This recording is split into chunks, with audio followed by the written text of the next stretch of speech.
Bonjour et bienvenue dans cette nouvelle édition de Sur le Net, l'émission qui rend l'actualité internationale toujours plus nette.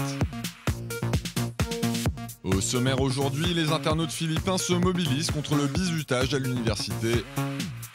Une jeune chasseuse américaine provoque la polémique en ligne. Et un amateur de jeux vidéo joue à Tetris sur son t-shirt.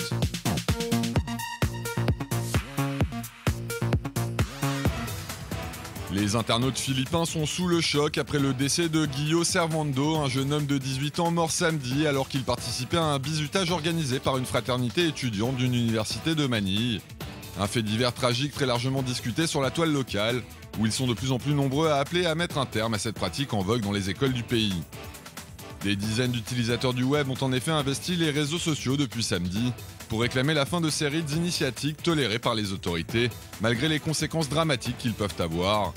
Des citoyens qui multiplient pour cela les messages accompagnés du hashtag #EndFraternityRelatedViolence, finissons-en avec les violences liées au bizutage en français. Un mot d'ordre également repris par les manifestants qui se sont réunis dans les rues de la capitale ces derniers jours pour afficher leur opposition au bizutage et rendre hommage à Guillo Servando. Des détracteurs de cette pratique qui attendent désormais que la justice se montre particulièrement sévère à l'égard des responsables du décès de Guillo Servando et qui espèrent que leur mobilisation permettra une vaste prise de conscience collective des dangers posés par le bizutage.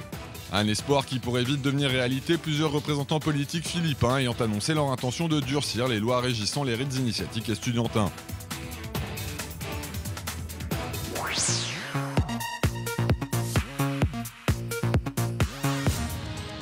À 19 ans, Kendall Jones est férue de chasse et aime le faire savoir.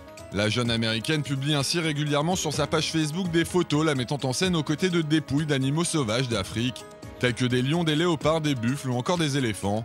Des images qui scandalisent la toile. Des centaines d'internautes dénoncent en effet ces photos et la cruauté dont ferait preuve Kendall Jones à l'égard d'espèces souvent protégées. Des utilisateurs du web qui pour certains vont jusqu'à proférer des menaces de mort à l'encontre de la jeune femme, promettant de lui réserver le même sort qu'aux animaux qu'elle pourchasse. Mais l'ire des internautes ne s'arrête pas là et beaucoup réclament la fermeture immédiate de la page de Kendall Jones. Ils sont ainsi plus de 112 000 à avoir signé cette pétition créée à cet effet. Une mobilisation qui a déjà porté ses fruits, du moins en partie, puisque certaines des photos sont désormais inaccessibles sur Facebook. Une vive controverse qui n'est pas sans rappeler celle déclenchée aux États-Unis par l'acteur Joe Rogan qui s'est récemment pris en photo avec la dépouille d'un ours, ou par l'animatrice de télévision Melissa Bachmann. En novembre dernier, cette présentatrice d'une émission sur la chasse avait partagé sur Twitter un cliché d'elle aux côtés d'un lion abattu en Afrique du Sud. Une image qui avait suscité un important flot de commentaires hostiles en ligne. Des messages qui avaient finalement poussé Bachmann à effacer la photo à l'origine de la polémique.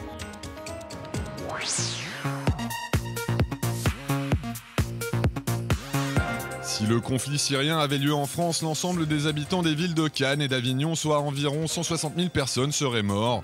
Voici l'effroyable parallèle qu'ont dressé les journalistes Shannon Gormley et Drew Goff dans cette infographie afin de sensibiliser les internautes à l'ampleur de la guerre civile en Syrie.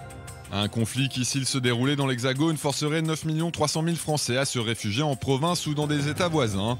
Des comparaisons également disponibles pour 6 autres pays à retrouver sur le site de l'opération If We Were Syrian.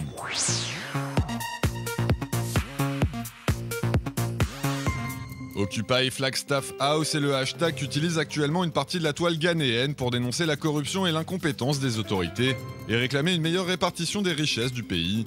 Un mot-clé lancé par des opposants au président John Dramani Mahama qui ont également exprimé leur frustration dans les rues de la capitale Accra mardi. Une colère que semble avoir entendue le chef de l'État puisque ce dernier a tenu à s'adresser aux contestataires via Twitter pour leur assurer que son gouvernement agissait dans l'intérêt de tous les citoyens.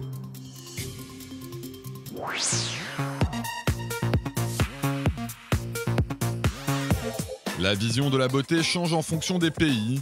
C'est ce qu'a voulu montrer la journaliste américaine Esther Honig à travers son projet baptisé Before and After.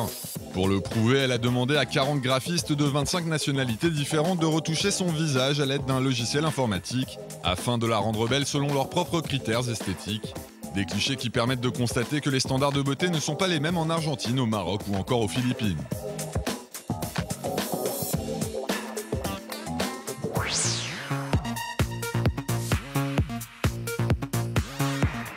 C'est une drôle d'idée qu'a eu Mark Kerger pour fêter les 30 ans de la création du jeu vidéo Tetris célébré le mois dernier. puisque ce dernier s'est amusé à confectionner un t-shirt avec lequel il peut jouer au célèbre titre sorti en 1984. Une invention ludique que son créateur propose de découvrir sur son compte YouTube.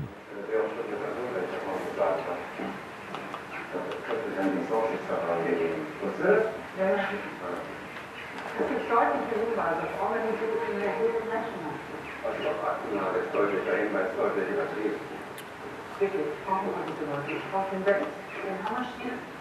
Dann brauche ich auch noch die von der... Schön. Beck. Weiter. Uno. Gut. Danke. Und wie riecht es bei mir?